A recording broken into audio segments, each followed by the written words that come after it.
1 in 10 Coloradans struggle with hunger and food insecurity. The numbers are even worse for children, 1 in 7. Our 9 Cares Colorado Shares food drive just kicked off and works to change those numbers and fill those food pantries. Here to talk about the effects of hunger and food insecurity is our 9 Health expert, Dr. Payal Kohli. Thank you for coming in. Good morning, Corey. What an important topic. Right?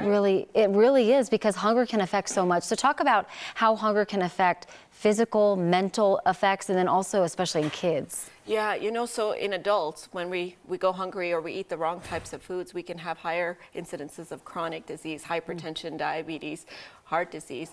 In fact, 1 in 2 adults who live in a home with food hunger have hypertension, and 1 in 3 have diabetes.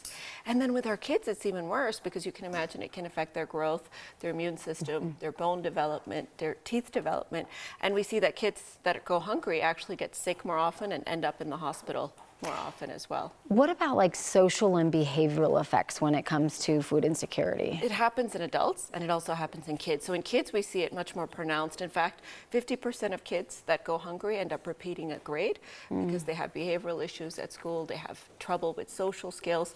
And then the mental health effects, of course, we also see anxiety and depression. In fact, PTSD is a big one, because you can imagine not having food for yourself or your family is almost like having a trauma. Absolutely.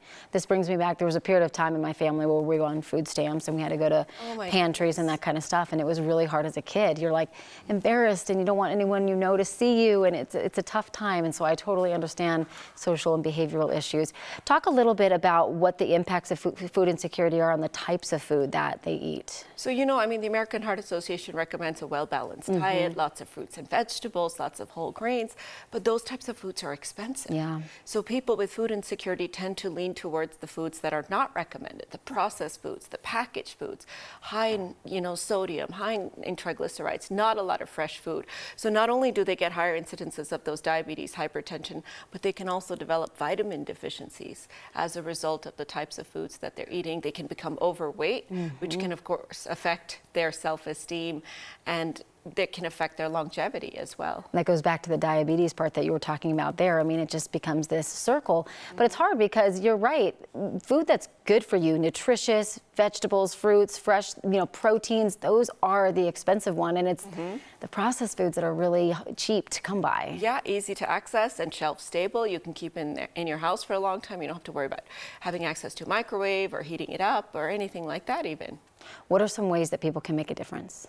I think the biggest piece of it is what we're doing right now, talking about it, recognizing that it's such a big problem, and figuring out solutions to address it. So I think our food drive is a really great example of how the community can come together. And those of us that have the luxury of having a lot of access to food can really reach into their hearts and their homes and their pantries and share some of that with the rest of the community to help fight this. Because until we all get on board with this together, it's a very difficult problem to surmount as an individual. It's true, and it's amazing what these food banks can do with $1. They can make it stretch really far. So if you can just give $1 or $5, it can really, really, really make a difference.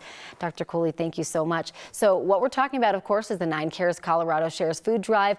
You can donate now by pulling out your smartphone or your tablet. Scan this code that's on the screen. It's going to take you directly to our donation page. You can also round up your purchase at the register at any King Soopers.